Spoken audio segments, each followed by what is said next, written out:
Live, going live, going live. This Hangout on air is live. Welcome, everybody. Um, Welcome to the OOTLE15 Google Hangout on air for this Thursday, March 26th or thereabouts. OOTLE15 is the Open Old Testament Learning Event 2015, and you can find it at OOTLE15.net, OOTLE15.net. And I'm Brooke Lester, and with me today is Nisha Jr. Nisha, I always... Hello. Yeah, I didn't have it ready to go this time. Let me call it up. Nisha is assistant professor of Hebrew Bible Old Testament at the Howard University School of Divinity in Washington, D.C. Hi again, Nisha. Hi. You can also find me at my website, nishajunior.com, NYASHAJUNIOR.com, and also at Twitter at the same, Nisha Jr. Good. And I'm Brooke Lester. I'm assistant professor of Hebrew Bible, I think my official title, assistant professor of Hebrew Scriptures at Garrett Evangelical Theological Seminary in Evanston, Illinois. And you can find me at Anuma Brooke on Twitter or at brooklester.net. And where we are now in our programs of activities is Deuteronomy and the DtrH. And as we'll see, what I mostly have, at least my learners going at on Deuteronomy and the DtrH, and what's preoccupying me this time around, is history, and especially revising history and revisionist history. It's one of the most sort of things that piques me most about the Deuteronomistic history. And the way I put it, I think, to talk with Dave Garber early in the week was that, why is it that I think it's cool and exciting when ancient people revise their histories, but that most of the time in modern times when I see people revising history, I hate it and I can't stand it. So why the double standard? And Dave had some things to say about that, and I've given it some thought, and I'll be interested in what comes along in that regard. I did want to, before we got started, and I did warn Nisha about this, Sarah Koenig called my attention to something, Nisha, that you wrote nearly a year ago, and it appealed to me because it is a terrific end-of-semester thing to see. I think both for faculty and for students. And this is at conditionallyaccepted.com. It's a blog post you did at conditionallyaccepted.com. You can search there for the term faculty awards or just for Nisha's name, and you would find it. It's and the title is Dr. Nisha Jr. won 10 faculty awards, and you can too. And your post was how I won 10 faculty awards. And this was May of last year. It's that time again, and I love the way you put it, Nisha, because this is the time, and a lot of people don't know this. This is the time of year where, besides the teaching that we're doing, it's reporting time, and we're writing things like whatever our administration job is. We're writing department head reports. We're writing program reports. We're writing committee reports. It's the time of the year where all of us really, really, really try to convince our boards of trustees and administrators that we do things. And right. Sometimes they're called productivity reports. Productivity reports. And so here's the reward. Here are the awards that you awarded yourself last year around this time. Number 10, best post-faculty meeting huddle convener. I do a good job with this. So after the faculty meeting, it's necessary sometimes to meet with a subgroup to discuss what just happened at the faculty meeting. But you need someone to pull everyone together before people run off to lunch or something. That's right. This is sometimes called the debrief or the meeting after the meeting, where something has happened in the meeting that is probably affecting some people, and somebody has to be the attractor, that brings them together right after the meeting. Now, if we were important people, we would have had the meeting before the meeting. Because that's where the action is. The meeting before the meeting, right? This is where things actually get decided, right? Before the relative farce, before the theater of the meeting itself, There's the meeting before the meeting where the hands get shaken, right, and things get decided. So I'm told. So I'm told. I mean, this I've is a never rumor. been. Yeah. Yeah. So the best post-faculty meeting huddle convener. Number 9, the best redirect of an incorrect answer, which is this is grace and mercy when it's just wrong, but you throw out the lifeline. Yeah, related to the incorrect answer is the out of left field question or the awkward question, right? Which may also need skillful redirection in real time. Yeah. Sure. And I think all of us have been the recipient of this. I think a lot of us, if we think back to our student days, sometimes to our junior faculty days, and we're back looking at meetings, right, where we ourselves needed some skillful and compassionate and generous and face-saving redirection. It's a learned skill. Number 8, the best short, sweet, and cold-blooded email. This is something that I have worked on. This is an important skill, and sometimes people write very long emails, and sometimes you just need to cut to the chase and say what needs to be said.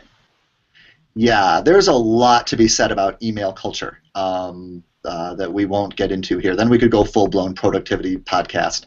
But yeah, the short, sweet, cold-blooded email is not necessarily a faculty-student thing, right? This is very often something that is sent among peers, where you get the 4-paragraph or 5-paragraph or 2,000-word email that you've spent time exegeting to find out even whether it calls for a reply or action or what have you. And especially if this is a group thing, if it's a reply all thing, where your short, sweet, and cold-blooded email sort of recalibrates the expectations of the email thread, right? Where we say this is a getting down to business activity that we're engaged in here. Number 7, the best recovery from a bad twist out on a teaching day. I needed some help on this one, and I think I know what we're saying here. Sarah was a help to me, but so the best recovery from a bad twist out on a teaching day. Yes. So this is a personal grooming issue. So sometimes I will twist my hair at night and then untwist it in the morning, so it's nice and big and fluffy. But sometimes the twist out fails. And then you have to recover with some other type of hairstyle that you weren't planning for that day. So the recovery from the bad twist out, that's a feat. This is a specific case of the bad hair day, right? Yes. And the bad hair day, I mean, this won't be the first time we've talked about gender, race, and culture, in the context of biblical studies and its teaching. But traditionally, and I know I've benefited from this, is the white male for us a bad hair day. What we're doing with that is it simply contributes to our air of eccentricity. Yes. Yeah. Most definitely. Yeah. We can. I feel pretty comfortable with the bad hair day, right? Because that's he's a scholar. Look at him. Right, probably thinking great thoughts. Can't quite get it together to wet his hair in the morning. Yes. Also, the rumpled attire suggests that you've been very productive, and so you couldn't be bothered with ironing or. Yeah. No, that's really good. And a tip comes to mind, right? And I haven't tried this, but this is something to put away for the future. This is a freebie for everyone watching. If you've got the bad hair day or the bad twist out day and you don't have time to deal with it, maybe add some mismatched socks to the ensemble. Maybe a tie that doesn't, the short side of the tie sticking out under the long side of the tie, and just go, and carry it off, right? And may I say, stop me when we're moving on, but the other side of the other gendered part of the white male rumpled academic is that often I think the assumption is that you're a straight white male who's married to a woman, and that it is in fact her fault for not preparing your wardrobe and appearance adequately. So whatever mess you're in, really, she should have done a better job of making sure that you were prepared for the day. Yeah. It comes from those expectations that were really inscribed yesteryear, right? Where all of these scholars had spouses at home who, did not work outside the home, and they were typing our PhD manuscripts.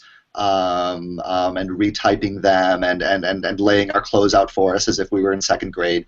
And this is the usual excuse that those of my generation rely upon when we talk about how we do not prepare as many manuscripts. We don't write as many books. We don't produce as many articles. We don't control as many ancient languages or modern scholarly languages as those of, say, the Frank Moore Cross generation. Right, and right, these are the giants who walked on the earth. Yes, yesteryear, and the way we make ourselves feel better about it is to look at the way the culture has changed in that regard. We have to dress ourselves. Therefore, we don't produce as many manuscripts. Except, I will say, and again, stop me at some point because I will go off on this. But I think that it still continues in the sense that graduate school, in my opinion, is still set up according to that kind of model, where perhaps you're not at the Frank Moore Cross level, but the expectation, I think, is that you have support, you have people at home, you have funding, and so you can devote yourself to your studies. I know that I felt definitely that being a graduate student, that the system was not set up for me. It was not for someone who looked like me, who thought like me, who had my experiences. Be a good question to, if I knew then what I knew now. That's a really good question to bring if a person is looking at graduate school programs and you get to do that thing, that campus visit, Mm-hmm. and or if you're doing a job talk, you're one of those three who get invited to do the finalists who do the on-campus visit, for the open faculty position. Either way, that some question along the right part of the question that you're wanting to bring is, what's the culture around this, right? When people get sick, when they have family members who have issues, when we have parents who require our care in some way, when these things happen, what's the culture around that? Is it supportive? Is it not supportive? Is it supportive for some and not for others? Yeah. Right. So if I let's see, how can I say this? I know someone. We'll leave it at that. I know someone who a woman who got pregnant during her graduate program, who did not tell her advisor or anyone on her committee, in part because she feared what they would say about her moving forward. So she didn't tell anyone until like the last possible minute. I think that's very different if a male student is married to a woman and they plan to have a child. I think that's regarded differently. Or even if someone couldn't get a babysitter or childcare for the day, if a male graduate student shows up with a baby, it's cute. If a woman shows up, she's irresponsible and should have found alternate plans. So I think there are a lot of ways in which the gender stuff is still a factor for graduate students and for faculty. Yeah. Oh, yeah. I mean, the anecdotes abound, right? An anecdote that comes to mind that I'll of course leave unsourced is a seminar situation where a woman shows up and is underprepared for seminar because of childcare, child-related reasons, and is not well received. And on another occasion in the same seminar, a young man shows up relatively, unprepared with the excuse of family issues, and is congratulated for being a good family man, right, and putting having the right priorities. Yeah. Okay, but this is detracting from the awards given to Nisha Okay. Jr. Best show of restraint in the presence of a rookie colleague. Sure, right. I can see this. This is important. Best final assignment handout and rubric designer. Good. Yeah. Did you have a particular final assignment in mind? I have to ask. I think when I had Or are we that in talking mind, about handouts and rubrics for final assignments? it was for the final assignment. I want to say it was maybe a book review or something like that, and I had just worked and reworked it until it was really, really tight. Nice. Okay. And this one, best 5-minute face after oversleeping, right? Related to the twist out. I like this one. Best no to a service opportunity with accompanying silent stare, right? I'm good at that one. Oh, it takes practice. I think we all remember, this doesn't just go in faculty culture, but when you're new on any job, whatever it is, people in ministry will be familiar with this, people in really any job. When someone asks you if you can do something, can you stay late, can you work this weekend, can you take on this additional project, can you do this thing, and you say no. It's a great day. It's a huge day, right, in your professional development and your feeling and your general sense of confidence. The accompanying silent stare. I've seen your silent stare. This is what really puts a little bit of English, what they used to call putting English on it, right? That puts a little English on the no.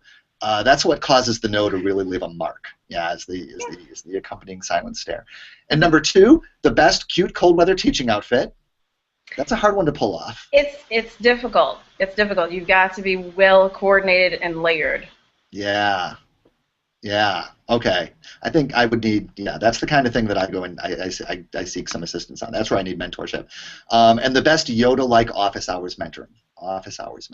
Right, it's a good one. What I like, the reason I called this up is not just because it's fun and I hadn't seen it before, but this is the time of year, is it not? And we were talking about this, that it's a hard time of year. This is, as faculty and students alike,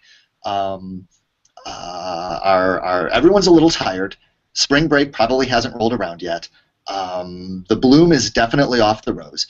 And on all of our endeavors in a given course, and it's hard.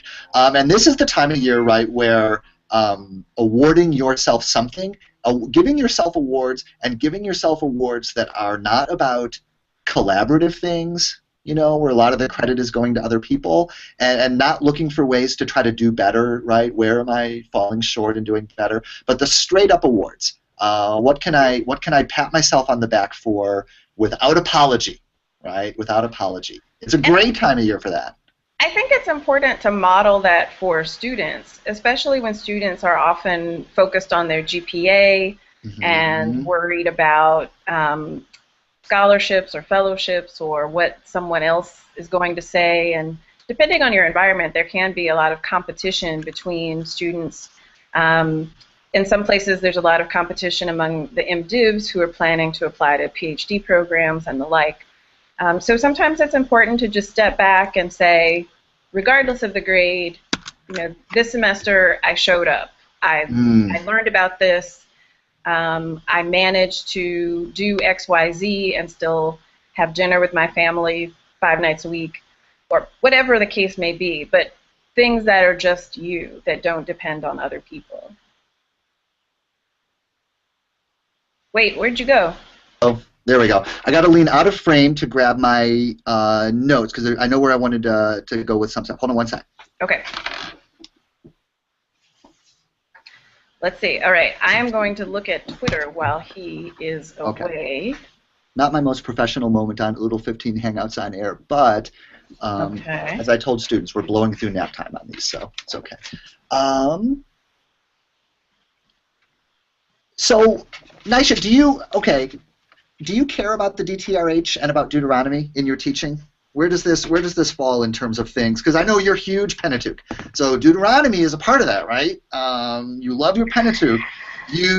When you say Pentateuch, do you really mean Tetrateuch, or do you find that you bring some love to the to Deuteronomy and perchance the DtrH by choice? I fear that my appearances on OOTLE15 will give the impression that I really don't do anything except Pentateuch. I do Deuteronomy and DtrH and all that. Okay, basically I just love Genesis. That's the bottom line. That's really where we are, I confess. But I say Pentateuch because there's more of it. It sounds a little better. Yes, we do Deuteronomy and DtrH, but as I've said before, in my class we do historical books and then loop back around to the Pentateuch. So basically the first semester, the fall semester, like ends with Deuteronomy. So we start with Samson, work our way back to Genesis, and then get to Deuteronomy. And then we talk about, is this a Tetrarch or a Pentateuch or a whatever else. So we do, yes, we do it. Okay. I love the Samson stories. I've got, the thing that I try, for me, that I like to try to ramp up on with my learners, maybe this year more than even other years, but it's generally true anyway, is this business of revising history and revisionist history and the rewriting of history,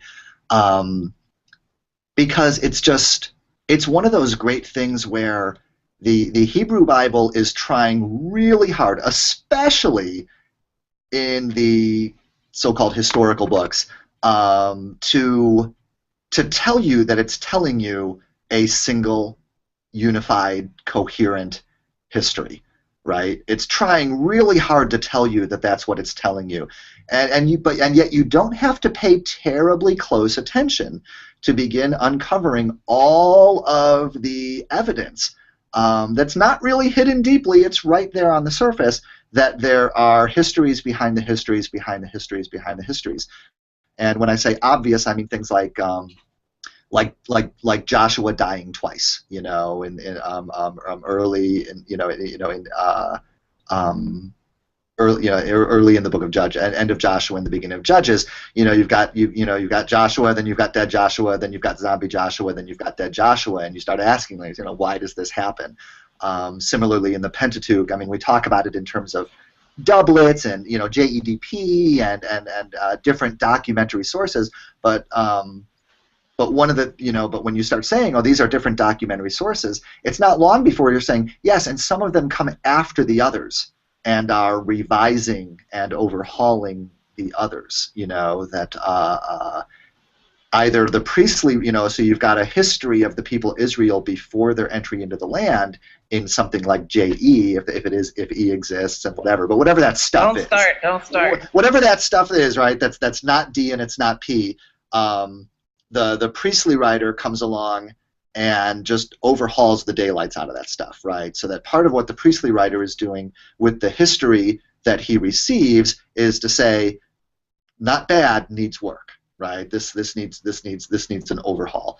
And at the same time, you've got the book of Deuteronomy, where you've just had in Genesis, Exodus, Leviticus, and Numbers a history of the people before their entry into the land, which is the priestly writers. For us, it's the priestly writers' revision of it.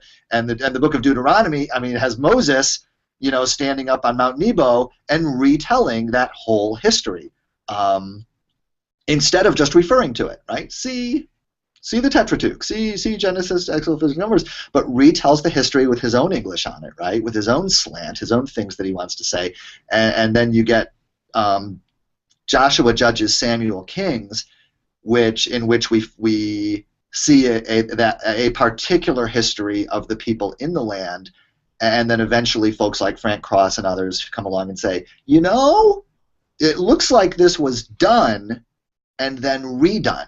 And they've got, with zombie Joshua, and they've got other reasons for finding that. And I just find that so interesting, right? But I mean, I agree, it's interesting, but what is it that you find so interesting about it? For me, what makes it so interesting is that, okay, which brings us to an anecdote, right? So this will sound off topic, and then I promise it'll circle around. Science, right? One of the things I always loved, something that science tries to do, right? Science writes narratives that explain evidence, right?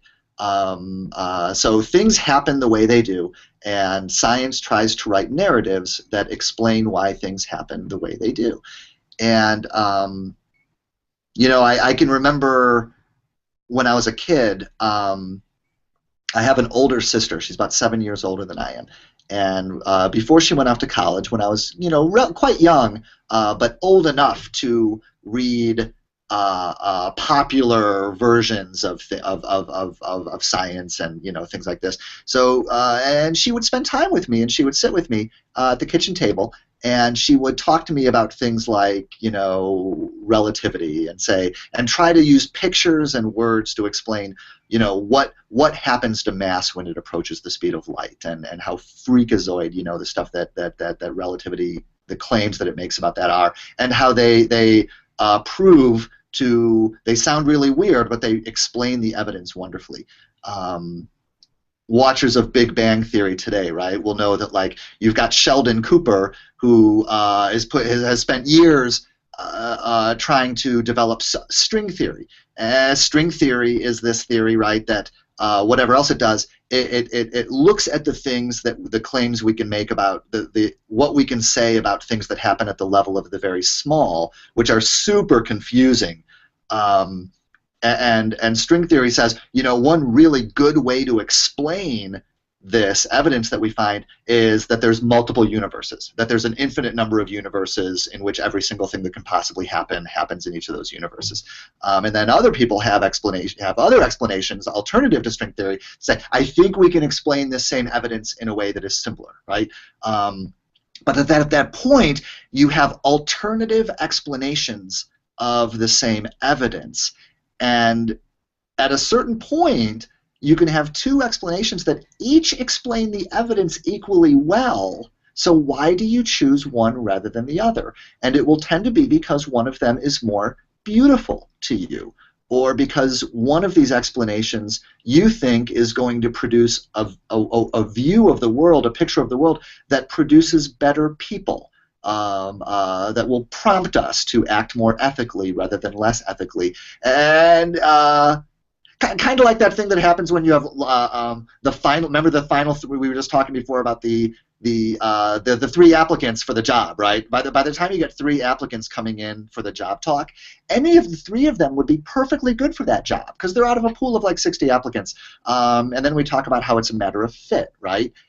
Each of those three fits the requirements of the job just as well as the others. And so now we're going to be looking at different kinds of criteria. And just so in the sciences, right? And that's what brings me back around to history, is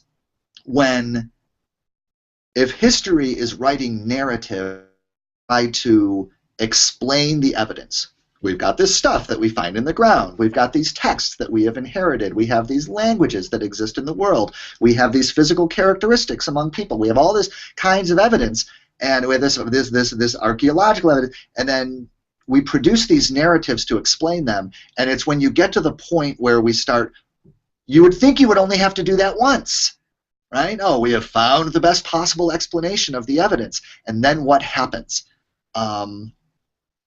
Sometimes what happens is new evidence comes to light. Oh my gosh, we found this thing that we never found before, and we have to look at everything again. But other times what happens is our needs as people change. Our needs as people isn't what it was before. This is where, Nisha, for example, Dave Garber was excited when I was talking about revisionist history. Dave Garber was excited to send me this article about, and I linked to it a day or two back on the OOTLE15 hashtag, where there's women in this prison that's a historically like Christian prison, it's founded by two, by two women who took women prisoners out of the mainstream population of another prison where they were suffering, sexual abuse and put them in a special women's prison. And in history, these two women are heroes, And but eventually, more recently, some of the women in the prison have wanted to revisit that history. And it's not because they found things that challenged the history. They just felt it was something that they needed to do for themselves, right? That is, why are all the histories written by people outside of the prison? Shouldn't people who are in the prison be empowered to co-produce these histories? And when they went back and started looking at the primary documents, they found things that completely challenged this view of the, this view of these founding women as heroes, because they did a lot of they seem to have done some kind of awful things. There were male doctors involved in the prison at the time who were, of course, big surprise, doctors who were working from presuppositions about women and women's health and women's bodies and women's well-being, and that women's well-being is mainly around putting them in their proper gender roles in society, that we would completely question today. And I'm fascinated in this case, by the fact that it's not that these documents came to light and we had to revisit the history. We had to revisit the history because people had a felt need to revisit the history, and a felt need to participate in the writing of history, to produce histories that would have utility for them, that would help them in a certain way, and that's what caused the new material to come to light. And I think that's really important, even when we're talking about biblical studies. So, for example, when we look at the work of a number of women scholars, some of whom are feminist biblical scholars, the texts were all there. Nobody was changing any of the text, but there were women scholars who said, well, what if we paid attention to gender? What about that? What if we talked about some of the women characters in the Bible? What if, instead of thinking of the women characters as solely the wife of XYZ, important patriarch, what if we start looking at these stories by themselves and looking at these women as important figures? So it's not as if the biblical text magically changed in the 1970s, but there were new people who were entering the field with different experiences, different questions. Some would argue with their own agenda, but I would simply say a different agenda, and often more explicit about being clear for the reasons why they were doing what they were doing, and more upfront than the so-called objective scholarship of predominantly white male Christian biblical scholars. But it wasn't the case that the texts themselves changed, but the people who were reading the text and asking the questions and assuming the faculty roles and doing the publishing, that had an effect, and that helped to change the field and the way that we look at these texts. So I recognize it is not the case in every seminary or divinity school, but for the most part, it is not uncommon to see a course on women in the Bible, or a course that's not explicitly on women or feminist approaches that does at least talk about women characters, doesn't leave them to the end of the week, or doesn't refer to them simply as wives and mothers. So the influx of those scholars and those kinds of questions has helped to change the field, even though those texts and those characters have been there all along. So on the DtrH, right, the Deuteronomistic Historian, or the Book of Deuteronomy, it doesn't matter, right? So what we're imagining, right, is that you've got, I'm really learning to love the 7th century, the 7th century BCE. I think it's my favorite century, and I think it's my favorite century because, there's just so much activity going on there. You know what I mean? In response to the fall of the Northern Kingdom, and so on. So not. It would be anachronistic to say that what was going on then is even analogous, or maybe analogous is okay, but it's not the same thing that goes on in biblical studies in the way that you were just describing. But that we do imagine, right, that there's these folks, these Deuteronomists, who it's not like there is no history of the people Israel in the land available to them. There are oral traditions and written traditions.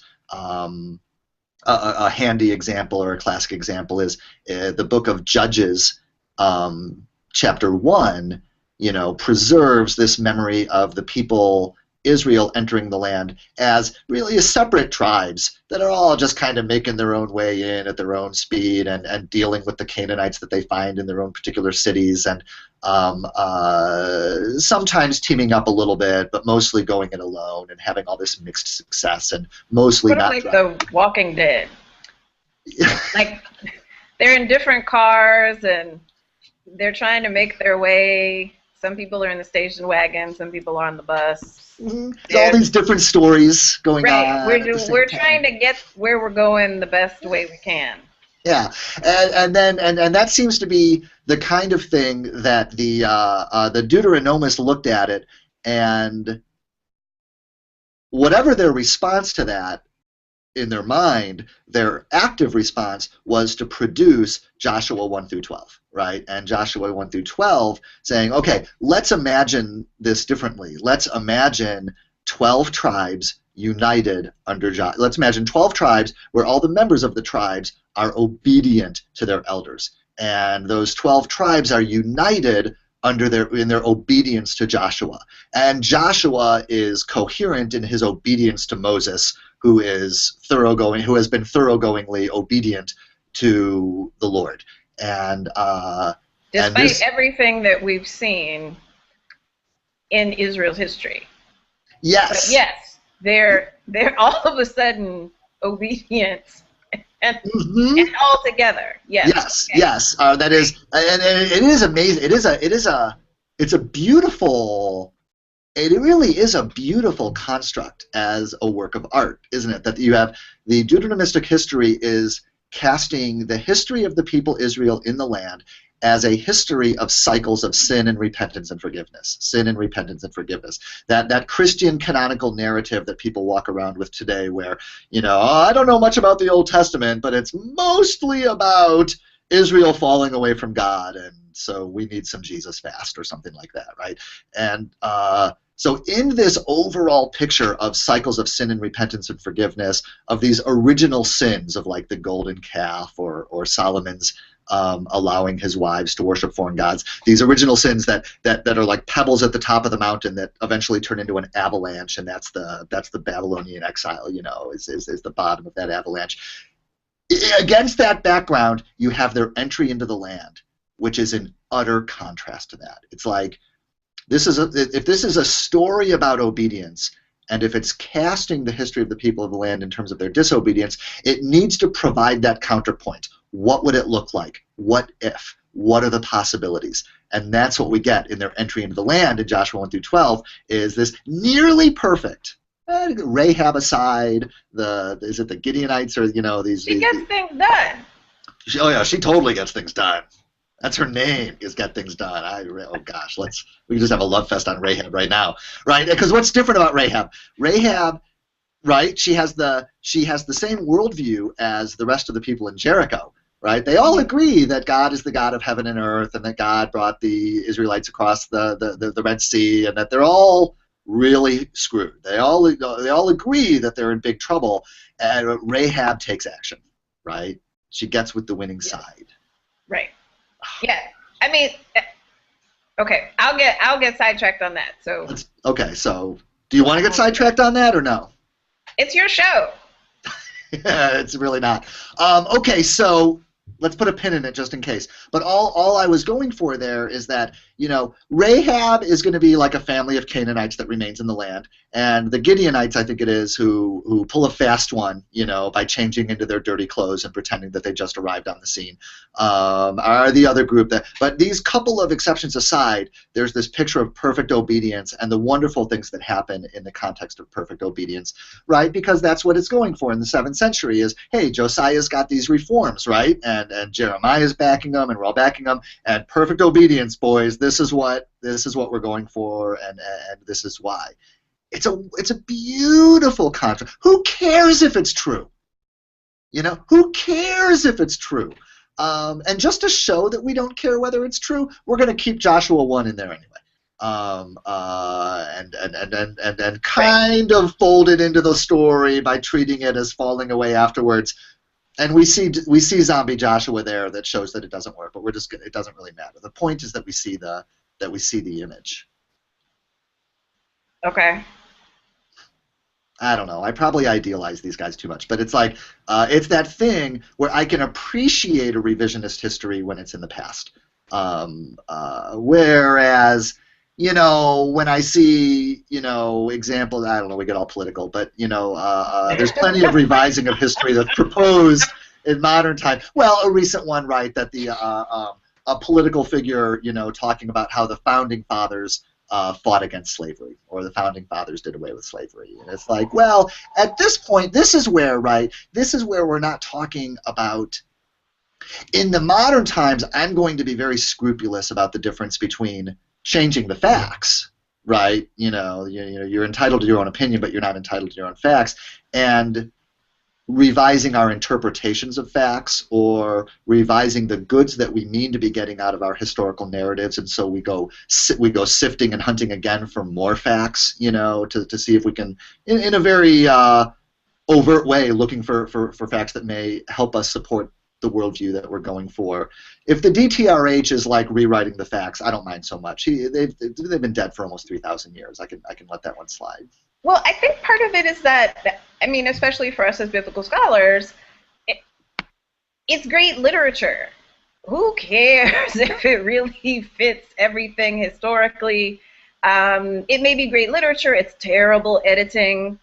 They leave this story in. This is a double. The person dies twice. Who was responsible for editing? But we don't really care so much. I think that in our contemporary era, you begin to question, so why are you doing the revising? Whose interests are served by the revising? So what is gained by whatever the party line is, or the typical story that's told? And again, for me, coming at it with some of the types of questions that feminist scholars might often ask, whose interests are served? So whose interests are served by the standard story? Without getting into details, if we think about some of the things that we were maybe taught in high school, in U.S. history, pick probably nearly any event for most of us, there was a particular story that was being told, a particular narrative about the United States, about how it was founded, about how black people magically appeared in the United States. And then there was something about a bus. And then there was a dream. And that was all I learned about black people in high school. But the idea is, again, there's a basic narrative, and you have to think about, why is this the story that's being told? Who wrote this? Which school board approved the books? Who's hiring the teachers? Who set up the curriculum? Those kinds of questions, and then asking questions about whose interests are served, whose voices are not heard, and what am I missing by only getting this particular vantage point on this issue. So and this is where, okay, so here's where I begin having my reservations about the DtrH, right? Exactly. I can appreciate it as good art in the way that we talked about, and it is. It's really, really good art. It's art that is definitely not in service to the worshipers of the Queen of Heaven, for example, right? I'm so glad that I'm so glad that Jeremiah was confident enough about his position that he felt comfortable including the perspective of the worshipers of the Queen of Heaven. He just keeps it in there as polemic, to show what his opponents are saying, to tell an anecdote about him defeating his opponents, and that's where and I love this, right? Because the Deuteronomic narrative explains the fall of Jerusalem, and has to do it in a way that doesn't blame Josiah, the last major king, the last major king before the fall of Jerusalem, because Josiah is the greatest king in the history of the universe. He was the one who centralized worship in Jerusalem, right? He did away with the standing stones and the Asherah poles and every manner of thing. So the blame has to go to Manasseh and some of these folks before. And when you think about it, it's a little hard to explain, this idea that, like, okay, God was already so angry about all of these things that the people Judah did, that even after Josiah came along and fixed it all, then God came along and destroyed Jerusalem. Because it was too little too late, right? Well, okay. And then the Queen of Heaven people are standing there in the book of Jeremiah, and this is their logic, right? They say, okay, we used to make offerings to the Queen of Heaven and make bread in her likeness and do all this kind of thing, and things were fine. And then Josiah came along and made us stop doing all those things, and the Babylonians came. So it sounds to us like we really should go back to worshiping the Queen of Heaven. Yes. Frankly, it's a better logic. I mean, whatever else you have to say, I think that is a cleaner logical move. Yeah. Well, one of the things that I point out to my students is we look at the syllabus when we talk about all of the, the standing stones and going up to the hill and Queen of Heaven and Asherah poles and all kind of great stuff. And I say, okay, so notice that my syllabus mentions things like don't chew gum, don't text, don't check your Facebook. Do you think that I would have to put that in the syllabus if people weren't doing those things? They say, no, people are probably doing those things, and then you said, don't do that. So one of the things that we talk about is this notion of all of Israel being obedient all the time, but those editors left in all of these stories about how they're not obedient, they don't listen, they worship other gods, they do all these other sorts of things, and they still get in trouble, even when they're supposed to be obedient, even after Josiah is supposed to have fixed things. Yeah, and the narrative being pressed, right, of course, is that originally all of this was clarified by Moses way back in the very beginning. So whenever we see y'all doing something else, like calling Yahweh Baal, or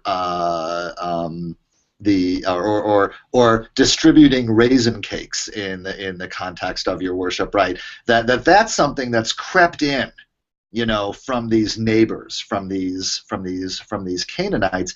When of course the evidence over and over and over again is that, as is typical of reform movements, these are really innovations, right? I mean, and I know this has come up on this series before, but all reform, makes the claim that we're returning to an original pure way of doing things. When a scrutiny of the evidence will always show that these are innovations being brought in, right? So David handed out raisin cakes, when he entered Jerusalem with the ark. Nobody said boo about it. But in Hosea's time, Hosea is able to say with absolute confidence, oh, raisin cakes, it's a corruption from the outside. You need to stop doing that, because for whatever reason, he's decided they're not a good idea. And this innovation is cast in terms of a reform movement. I think if church is more than 2 hours, maybe they should hand out raisin cakes. Raisin cakes would be really, really good if church is going on for more than 2 hours. I think just a little snack, just a little intermission. And raisins are good for that, right? Yeah, that's what I'm saying. It's a good snack. There's a lot of energy in there. A lot of energy in raisins. I think so. Yes. And what was the other one? My other favorite example is the standing stones, right? Jacob and Uncle Laban. They spit into their hands and shake hands over a standing stone, right, and make their deal. And Isaiah in chapter 19, verse 19 is. I only remember it because it's 1919, is really excited about the day that the Egyptians will worship the Lord, and we'll know that because there'll be a standing stone, to the Lord. And so that's 8th century, right? Standing stones are still fine, and it's only 100 years later that Josiah's reform movement is looking around. Where did all these standing stones come from? Oh my gosh, somebody has to do away with these, right? And what is... And yeah, when you talk about the voices that are suppressed, right, when you say whose interests are not being served and whose voices are being suppressed, part of those voices that are being suppressed are the people who are standing around and going, yeah, I'm pretty sure my grandparents and my great-grandparents and my great-great-grandparents all worshipped the Lord in the context of a standing stone. So what gives? But those voices are not among those that are preserved. Exactly, and the part of the issue is that these are traditions that have been passed on. I mean, it's not like somebody just popped up and thought, oh, raisin cakes. But these are things that have been going on. These are recipes that somebody's grandmother has been handing on for centuries, and now you're saying no raisin cakes. So one of the things that I discuss with my students is this notion of, particularly for Christian students, they often feel that when looking at the Hebrew Bible, well, they should have known better, or they should have done better, or why didn't they listen? The prophet came and the prophet told them, stop acting up, and they never listen, and they're always in trouble, and they're stiff-necked people. And I say, well, okay, but clearly this was a tradition. Clearly people were doing this. You know, I can imagine someone like my grandmother saying, you know, raisin cakes were good enough for us, and you grew up on raisin cakes. And I don't see any problem with raisin cakes now. But someone comes along and says, no, this is not the way. And so I think we have to be a little more sensitive to understanding what life might have been like for regular people, or for, again, those who were worshiping the Queen of Heaven, that it's not just as simple as do this or don't do that, but there are traditions behind these things that are important to people and is part of how they live their lives as religious people. I think especially for contemporary Christians, they often think of religion as separate from their regular, everyday, secular lives. And for ancient Israel, there would not have been that type of distinction. So learning how to bake raisin cakes with your grandmother was something that you would have done that wouldn't have been a separate religious activity, but would have been part of how you learned to be part of the community. And again, that notion of maybe it's your grandmother teaching you how to do this suggests there are a lot of women's stories that we just don't have access to and don't know a lot about. We get glimpses of it here and there of women in leadership, women with idols. But those are the stories that we aren't told. Those are the stories that probably might have been told at the kitchen table but didn't get written down in the official version of the history of Israel. No, I agree. And for me, in the latter prophets, the soundbite in my head around that is is about cheerleading, right? That is, you know, anybody can be a cheerleader for the latter prophets. Oh yeah, Jeremiah, go after those idol worshippers, and oh yeah, you know, let's, you know, those hand spreaders to false godders, you know. It's easy to cheerlead in that way because you don't need any empathy. And that's really the creepy side of that kind of cheerleading. Is so, for example, you know, one of the things that Jeremiah and the Deuteronomists are really enthusiastic about stamping out appears to be institutions around the veneration of the ancestors. You know, there may be, you know, something like that is going on in the temple, and oh yeah, that needs to be stamped out. You know, well, I mean, I have students who, you know, are whose the generation before them or two generations before them, you know, they're coming from families where the veneration of the ancestors is part of their family history.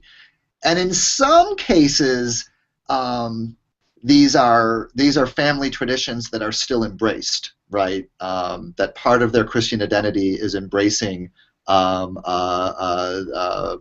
know, other Confucian or other expressions of the veneration of the ancestors. But some of them are coming from families where, you know, there's a lot of shame associated with that they're really converted to a form of evangelical Christianity that really turns its back on that stuff, really cheerleads the prophets, really buys into the prophets in that regard, and really seeks to shut the door, you know, on that part of one's past. And it's troublesome. It would be troublesome to me to teach, or, you know, for the classroom to be a place where we cheerlead the prophets in such a way that is not addressed or acknowledged in some way, right? That if I think and this has come up I think before. I really want to teach this class with a pastoral care person one of these days because again, there's I hear you, Nisha, talking about this issue of listening, right? We're listening for the voices that have been partially erased, partially effaced, partially, we're listening. We're really trying to see the palimpsests here, and let me tell you, those pastoral care people, they're listeners. Yeah. They are so good at that, and I bet you they would bring raisin cakes. And they would bring raisin cakes. Or some appropriate snack. And the listening that we're talking about here, and this is what I love, is we're not just talking about, some people are just really good listeners and there's not much. We're talking about, overtly described skills of listening.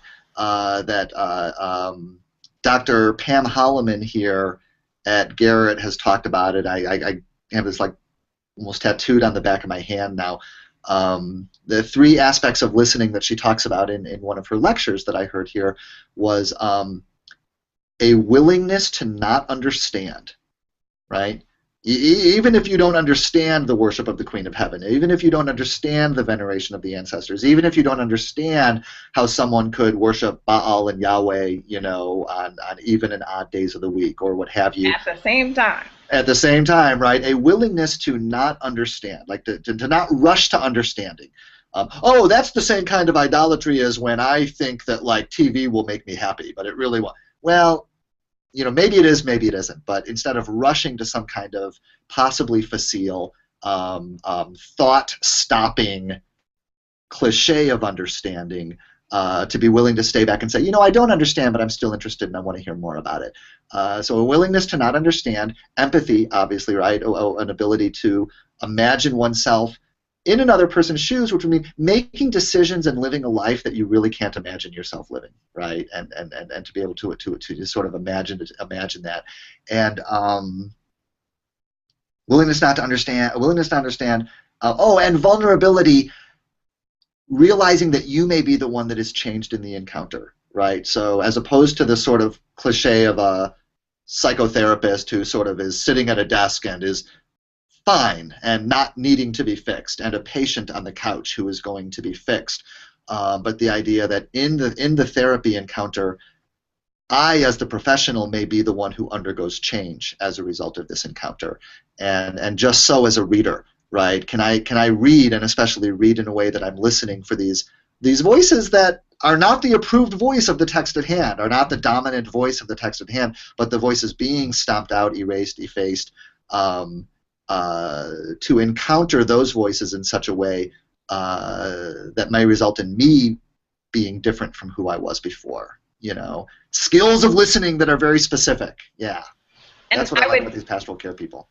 I would bring that back around to biblical studies and talk about the voices that are not included in the curriculum, not included on the syllabus, not included on the reading list, the perspectives that are not included. Is there an understanding of a basic narrative that we should all understand or be part of?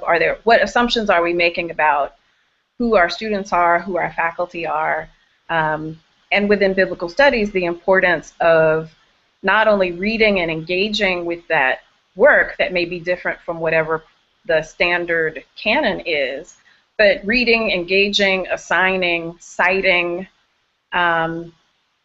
to incorporate those voices rather than to maintain a margin and a center.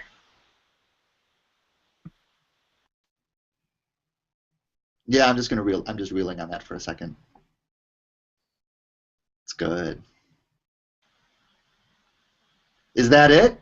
Is that what we close? That's a good one. I don't know. It's your show. It's 5 o'clock. No, it's really not. All right, so it's 4 o'clock. I think that's what we end on. And I've been watching Twitter.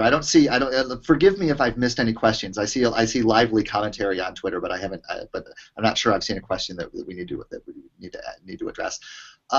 Thanks, Nisha, as always. I'm really enjoying this series. And I've gotten you should know, Nigel, I've gotten some feedback from students. Some of them talk about how much they enjoy the Hangouts and what a big part of the week it is for them with regard to the course. And you're a you and your participation has been a huge part of that. So that should not go. You should not be unaware of that in Paul's language. So this was we're taking a break.